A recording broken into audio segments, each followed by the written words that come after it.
Harvest time nga pala muna tayo mga karonda sa ating munting taniman. Syempre dito sa ating likod bahay. Pang-5 harvest na natin to mga karonda.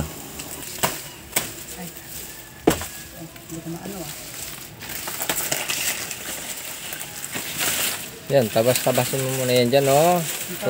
Putol-putulin mo muna. Yan. Para hawan ka na.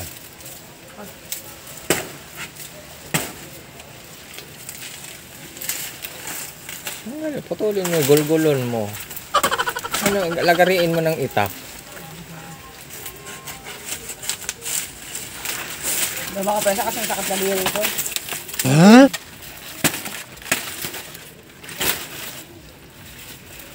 Lahat bago sa inyo dami. Kung saan kabuelo, yan, yung tuyo. Sama-sama. Yung tuyo, yan, tanggalin mo.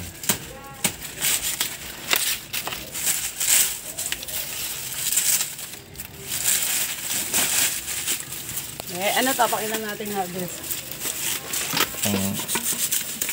Pang-5? Para sa akin yun. Kung pwedeng ganyan na, oh, hawakan mo doon. Malakas pa to. Hawakan mo dyan, oh, yan. Uy!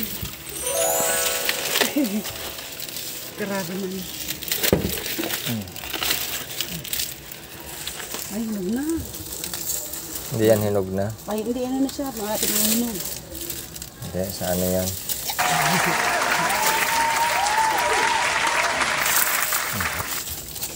Buhatin mo. Gusto mo yan. Grabe lang kilo to ah. Ano lang?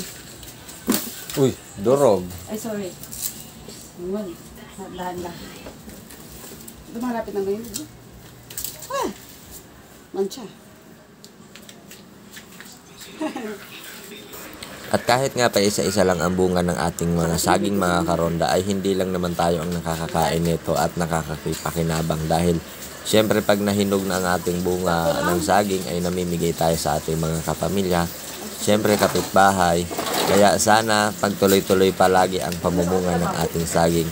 At hindi lang pala saging ang ating pwedeng harvestin mga karonda dahil sa ating likod bahay, mayroon din tayong kamyas at syempre yung ating ube na pwede nating magamit sa halaya at kung ano-ano pa sa araw ng Pasko. Kaya abangan nyo ang aming pag-harvest mga karonda dahil papakita ko rin dito kung ano ang itsura ng aming ube at kung saan namin itinanim.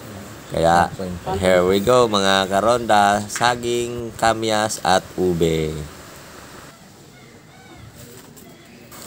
Itong darating na Abril nga mga karonda ay possible harvestin na rin natin ang ating ube at syempre ang ating kamyas. Ayan, makikita mo, diyan ko na lang pinaakyat ang ating ube. Ayan, napakaraming bunga at hindi lang pala yan mga karonda ang bunga ng ating kamyas dahil pang 3 batch na ng bunga yan at syempre ipinamigay natin ang una at yung iba ay nagkakalaglagan lang dahil hindi naman tayo halos gumagamit yan mga karonda at syempre like, follow, and subscribe.